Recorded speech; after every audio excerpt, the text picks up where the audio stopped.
വചനവയൽ ഒരുക്കുന്ന വേദപാഠവും ചോദ്യോത്തരങ്ങളും എന്ന പംക്തിയിലേക്ക് ഏവർക്കും സ്വാഗതം. പാഠം 9. പ്രേഷിതയായ സഭ.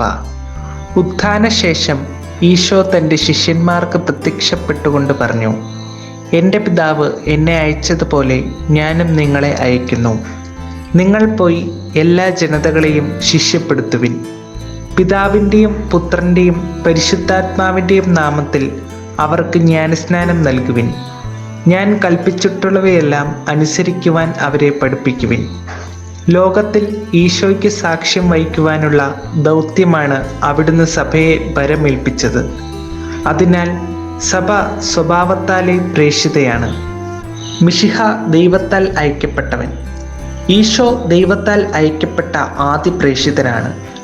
ദൈവം തൻ്റെ തിരുസുതനെ ലോകത്തിലേക്ക് അയച്ചത് അവൻ വഴി ലോകം രക്ഷ പ്രാപിക്കാനാണ്. പാപം വഴി ദൈവിക ജീവൻ നഷ്ടപ്പെട്ട മാനവരാശിക്ക് ഈശോ ദൈവിക ജീവൻ നൽകി, അവരെ ദൈവമക്കളാക്കി. അവിടുന്ന് പറഞ്ഞു, സമയം പൂർത്തിയായി, ഇതാ ദൈവരാജ്യം സമീപിച്ചിരിക്കുന്നു. അനുതപിച്ച് സുവിശേഷത്തിൽ വിശ്വസിക്കുവിൻ എന്ന് പ്രഖ്യാപിച്ചുകൊണ്ട് അവിടുന്ന് തൻ്റെ സുവിശേഷവേല ആരംഭിച്ചു. തൻ്റെ ജീവിതത്തിലൂടെയും മരണത്തിലൂടെയും ഉത്ഥാനത്തിലൂടെയും മനുഷ്യരക്ഷ സാധിച്ചുകൊണ്ട് പിതാവിൻ്റെ ഹിതം അവിടുന്ന് നിറവേറ്റി. ലോകാവസാനത്തോളമുള്ള മാനവരാശിക്ക് ഈ രക്ഷയുടെ അനുഭവം പകർന്നു കൊടുക്കുവാൻ തൻ്റെ അനുഗാമികളായി ഈശോ സ്ലീഹന്മാരെ തെരഞ്ഞെടുത്ത് പരിശീലിപ്പിച്ചു. പരിശുദ്ധാത്മാവിനെ നൽകി അവരെ ശക്തിപ്പെടുത്തി. സഭയാകുന്ന സമൂഹത്തിന് അടിസ്ഥാനമിട്ടു. സഭയുടെ പ്രേഷിത ദൗത്യം.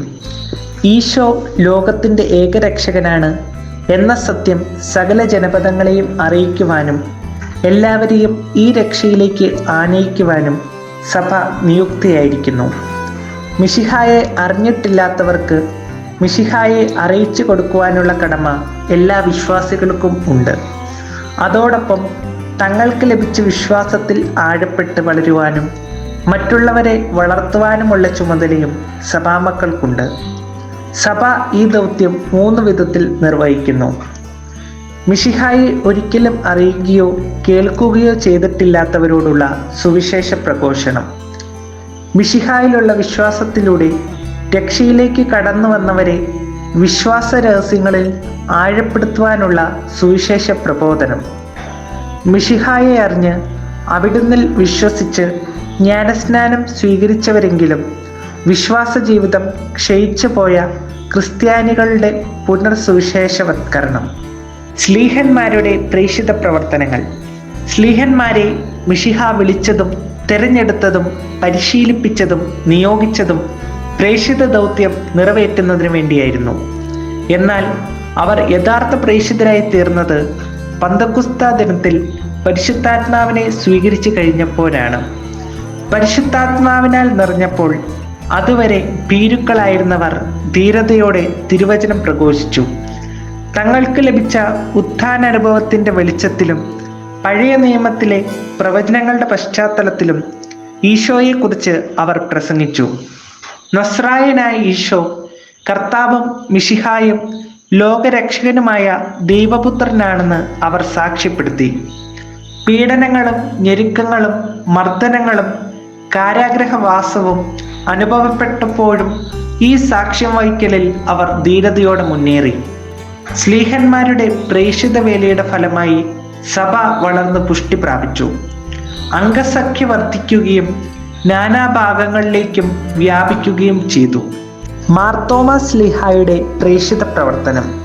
ഈശോയുടെ ആഹ്വാനമനുസരിച്ച് സ്ലീഹന്മാർ സുവിശേഷ പ്രഘോഷണത്തിനായി വിദൂര ദേശങ്ങളിലേക്ക് യാത്രയായി.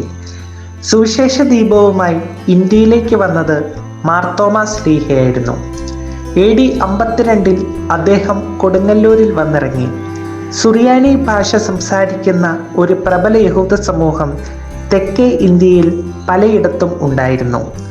അവരുടെ ഇടയിൽ സ്ലീഹ ആദ്യകാല പ്രവർത്തനങ്ങൾ നടത്തി.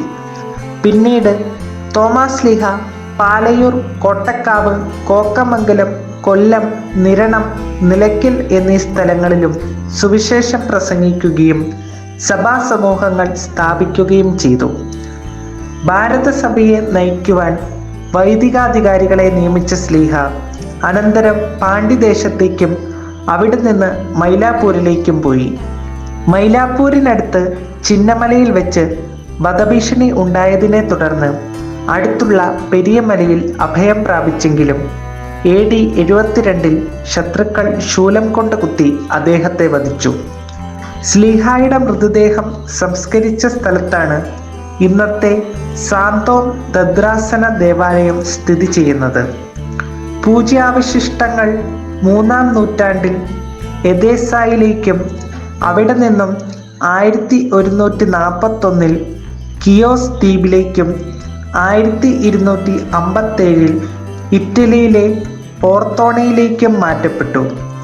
ആ പൂജ്യാവശിഷ്ടത്തിൻ്റെ ഒരു ഭാഗം കർദിനാൾ യൂജിൻ ടിസരാങ് 1953 കേരളത്തിൽ കൊണ്ടുവരികയും കൊടുങ്ങല്ലൂരിലെ അഴീക്കോടിൽ സ്ഥാപിക്കുകയും ചെയ്തു. പാശ്ചാത്യ മിഷണറിമാരുടെ പ്രേക്ഷിത പ്രവർത്തനം. 1498 മെയ് 21 വാസ്കോഡി ഗാമയുടെ നേതൃത്വത്തിൽ ഒരു പോർട്ടുഗീസ് നാവിക സംഘം കോഴിക്കോട്ടെത്തി. ഇന്ത്യയുമായി വ്യാപാരബന്ധം സ്ഥാപിക്കുകയായിരുന്നു അവരുടെ ലക്ഷ്യം. ഇവരോടൊപ്പം വന്നു ചേർന്ന മിഷണറി വൈദികർ മാർത്തോമ ക്രിസ്ത്യാനികളുടെ ദേവാലയങ്ങളിൽ മതകർമ്മങ്ങൾ അനുഷ്ഠിച്ചു പോന്നു. ആദ്യമൊക്കെ ഈ ബന്ധം സൗഹാർദ്ദപരമായിരുന്നുവെങ്കിലും പിന്നീട് ഈ ബന്ധത്തിന് ഉളിച്ചിൽ തട്ടി. പാശ്ചാത്യ സഭയിൽ നിന്നെത്തിയ മിഷണറിമാരിൽ പ്രേക്ഷിത തീക്ഷ്ണത നിറഞ്ഞ ഈശോ സഭാ വൈദികനായിരുന്നു വിശുദ്ധ ഫ്രാൻസിസ് സേവ്യർ. 1542 മെയ് 6-ാം തീയതി ഇന്ത്യയിലെയും മറ്റ് കിഴക്കൻ രാജ്യങ്ങളിലെയും പേപ്പൽ പ്രതിനിധിയായി ഇന്ത്യയിലെത്തിയ അദ്ദേഹം മാർത്തോമ ക്രിസ്ത്യാനികളോട് അനുഭാവപൂർവമായ നയമാണ് സ്വീകരിച്ചിരുന്നത്. അദ്ദേഹം ഇന്ത്യയുടെ പടിഞ്ഞാറേ തീരപ്രദേശങ്ങളിൽ തീക്ഷ്ണതയോടെ സുവിശേഷം പ്രഘോഷിച്ചു. അനേകർക്ക് മാമോദിസ നൽകി. 1552 ഡിസംബർ 8-ാം തീയതി ചൈനയുടെ തീരത്തുള്ള സാഞ്ചിയൻ ദ്വീപിൽ വെച്ച് വിശുദ്ധ ഫ്രാൻസിസ് സേവിയർ ഇഹലോകവാസം വെടിഞ്ഞു. വിശുദ്ധന്റെ ഭൗതികാവശിഷ്ടം ഗോവയിലെ ബോം ജീസസ് ബസിലിക്കായിൽ സൂക്ഷിച്ചിട്ടുണ്ട്. സീറോ മലബാർ സഭയുടെ പ്രേക്ഷിത ചൈതന്യവും മുന്നേറ്റവും. മാർത്തോമ സ്ലീഹായിൽ നിന്നും വിശ്വാസം സ്വീകരിച്ച മാർത്തോമ ക്രിസ്ത്യാനികളിലേക്കും സ്ലീഹായുടെ വിശ്വാസ തീക്ഷ്ണത പടർന്നു. ഈ സഭയിൽ നിന്നും ധാരാളം മിഷണറിമാർ ഭാരതത്തിന്റെ വിവിധ സ്ഥലങ്ങളിൽ പ്രേക്ഷിത വേല ചെയ്യുന്നുണ്ട്. ഇന്നും ഭാരതത്തിലെ മിഷണറിമാരിൽ ഗണ്യമായ ഭാഗം സീറോ മലബാർ സഭയിൽ നിന്നാണ്. അക്രൈസ്തവരുടെ ഇടയിൽ കത്തോലിക്ക വിശ്വാസം കാത്തു സൂക്ഷിച്ചു പോരുന്നതിൽ ഈ സഭ വളരെയധികം വിജയിച്ചിട്ടുണ്ട്. സീറോ മലബാർ സഭയുടെ ചൈതന്യവും തീക്ഷ്ണതയും മനസ്സിലാക്കിയ 23-ാം ജോൺ മാർപ്പാപ്പ വടക്കേ ഇന്ത്യയിലുള്ള ചാന്ത മിഷൻ സുറിയാനിക്കാരെ ഏൽപ്പിച്ചു. തുടർന്ന് സത്ന, സാഗർ, ഉജ്ജയിൻ, ബിജ്നോർ, രാജ്കോട്ട്, ജഗദൽപൂർ, ഗോരഖ്പൂർ തുടങ്ങി ഒട്ടേറെ മിഷൻ രൂപതകൾ പരിശുദ്ധ സിംഹാസനം സീറോ മലബാർ സഭയെ ഏൽപ്പിച്ചു.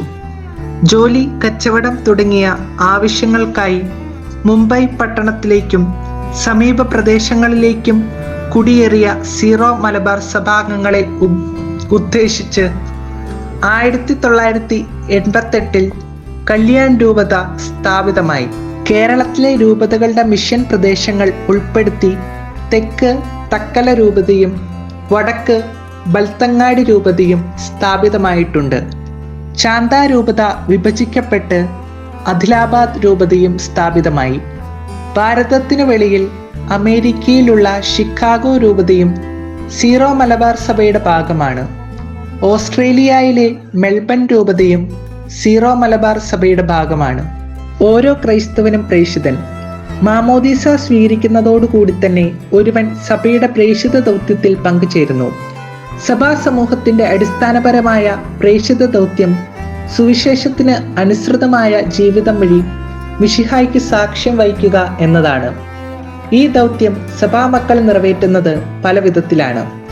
പൗരോഹിത്യ ശുശ്രൂഷയ്ക്കായി നിയോഗിക്കപ്പെട്ടവരും സമർപ്പിതരും തങ്ങളുടെ ജീവിതാന്തസ്യത്തിന്റെ വിളിയാൽ പ്രേഷിത ദൗത്യത്തിനായി മാറ്റിവെക്കപ്പെട്ടിരിക്കുന്നു. ലോകത്തിന്റെ ഏതു ഭാഗത്തും കർത്താവിന്റെ സുവിശേഷവുമായി കടന്നു ചെല്ലുവാൻ അവർ തങ്ങളെ തന്നെ പ്രതിഷ്ഠിച്ചിരിക്കുന്നു. അൽമായരും പ്രേഷിതരായി പ്രവർത്തിക്കുവാൻ കടപ്പെട്ടവരാണ്. സമൂഹത്തിലെ എല്ലാ വിഭാഗത്തിൽപ്പെട്ടവരോടും, പ്രത്യേകിച്ച് മറ്റ് മതാനുയായികളോടുമെല്ലാം ഇടപഴകി ജീവിക്കുന്ന അൽമായർ തങ്ങളുടെ ജീവിത സാക്ഷ്യവും വാക്കുകളും ചെയ്തികളും വഴി പ്രേഷിത ശുശ്രൂഷ നിർവഹിക്കുന്നു. ഉത്തരം കണ്ടെത്താം. ചോദ്യം 1. സഭ സ്വഭാവത്താലെ പ്രേഷിതയാണ്. വിശദീകരിക്കുക. ഉത്ഥാനശേഷം ഈശോ തൻ്റെ ശിഷ്യന്മാർക്ക് പ്രത്യക്ഷപ്പെട്ടുകൊണ്ട് പറഞ്ഞു, എൻ്റെ പിതാവ് എന്നെ അയച്ചതുപോലെ ഞാനും നിങ്ങളെ അയക്കുന്നു. നിങ്ങൾ പോയി എല്ലാ ജനതകളെയും ശിഷ്യപ്പെടുത്തുവിൻ. പിതാവിൻ്റെയും പുത്രൻ്റെയും പരിശുദ്ധാത്മാവിൻ്റെയും നാമത്തിൽ അവർക്ക് ജ്ഞാനസ്നാനം നൽകുവിൻ. ഞാൻ കൽപ്പിച്ചിട്ടുള്ളവയെല്ലാം അനുസരിക്കുവാൻ അവരെ പഠിപ്പിക്കുവിൻ. ലോകത്തിൽ ഈശോയ്ക്ക് സാക്ഷ്യം വഹിക്കാനുള്ള ദൗത്യമാണ് അവിടുന്ന് സഭയെ പരമേൽപ്പിച്ചത്. അതിനാൽ സഭ സ്വഭാവത്താലെ പ്രേഷിതയാണ്. ചോദ്യം 2. സഭ തൻ്റെ പ്രേഷിത ദൗത്യം ഏതൊക്കെ വിധത്തിലാണ് നിർവഹിക്കുന്നത്? മിശിഹായെ ഒരിക്കലും അറിയുകയോ കേൾക്കുകയോ ചെയ്തിട്ടില്ലാത്തവരോടുള്ള സുവിശേഷ പ്രഘോഷണം. മിശിഹായിലുള്ള വിശ്വാസത്തിലൂടെ രക്ഷയിലേക്ക് കടന്നു വന്നവരെ വിശ്വാസ രഹസ്യങ്ങളിൽ ആഴപ്പെടുത്തുവാനുള്ള സുവിശേഷ പ്രബോധനം. മിശിഹായെ അറിഞ്ഞ് അവിടുന്നിൽ വിശ്വസിച്ച് ജ്ഞാനസ്നാനം സ്വീകരിച്ചവരെങ്കിലും വിശ്വാസ ജീവിതം ക്ഷയിച്ചുപോയ ക്രിസ്ത്യാനികളുടെ പുനർസുവിശേഷവത്കരണം. ചോദ്യം 3. ഓരോ ക്രൈസ്തവനും പ്രേഷിതനാണ്. വിശദമാക്കുക. മാമോദീസ സ്വീകരിക്കുന്നതോടുകൂടി തന്നെ ഒരുവൻ സഭയുടെ പ്രേഷിത ദൗത്യത്തിൽ പങ്കുചേരുന്നു.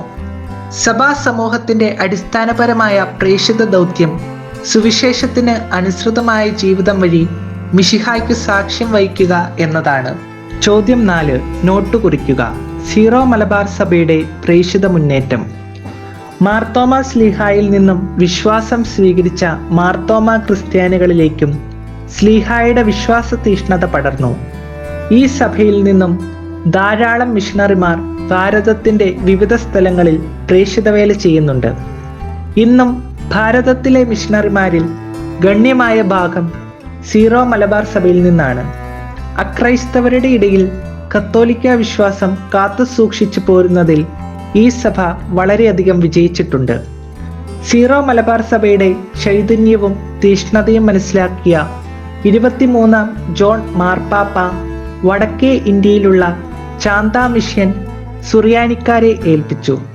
തുടർന്ന് സത്ന, സാഗർ, ഉജ്ജയിൻ, ബിജ്നോർ, രാജ്കോട്ട്, ജഗദൽപൂർ, ഗോരഖ്പൂർ തുടങ്ങി ഒട്ടേറെ മിഷൻ രൂപതകൾ പരിശുദ്ധ സിംഹാസനം സീറോ മലബാർ സഭയെ ഏൽപ്പിച്ചു.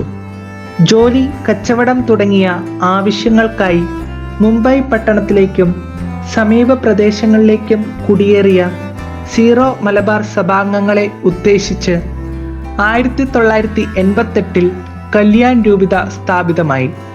കേരളത്തിലെ രൂപതകളുടെ മിഷൻ പ്രദേശങ്ങൾ ഉൾപ്പെടുത്തി തെക്ക് തക്കല രൂപതയും വടക്ക് ബൽത്തങ്ങാടി രൂപതയും സ്ഥാപിതമായിട്ടുണ്ട്. ചാന്ത രൂപത വിഭജിക്കപ്പെട്ട് അദിലാബാദ് രൂപതയും സ്ഥാപിതമായി. ഭാരതത്തിന് വെളിയിൽ അമേരിക്കയിലുള്ള ഷിക്കാഗോ രൂപതയും സീറോ മലബാർ സഭയുടെ ഭാഗമാണ്. ഓസ്ട്രേലിയയിലെ മെൽബൺ രൂപതയും സീറോ മലബാർ സഭയുടെ ഭാഗമാണ്.